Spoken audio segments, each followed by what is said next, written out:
বিদ্যালয় থেকে পালিয়ে নদীতে স্নান করতে গিয়ে তলিয়ে মৃত্যু হলো ছাত্রের।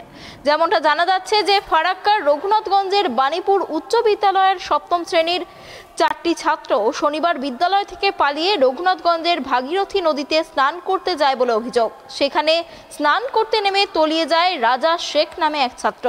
যদিও বাকি 3 জনকে উদ্ধার করে স্থানীয় বাসিন্দারা উদ্ধার করেছে এবং ঘটনার জেরে এলাকা জুড়ে ব্যাপক চাঞ্চল্য ছড়িয়েছে। ঘটনার খবর পেয়ে রঘুনাথগঞ্জ থানার পুলিশ পৌঁছে ইতিমধ্যেই তল্লাশি শুরু করেছে নদীতে।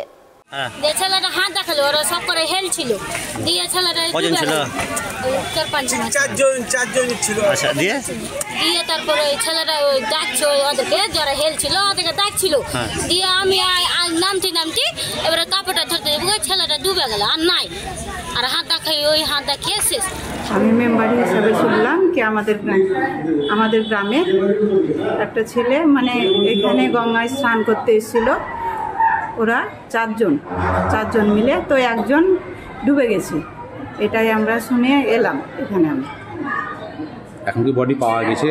এখন বডি পাওয়া যায়নি। তখন আগে হয়েছে এটা 12টার সময়। খোঁজাখুঁজি চলছে এখন? হ্যাঁ, খোঁজাখুঁজি চলছে।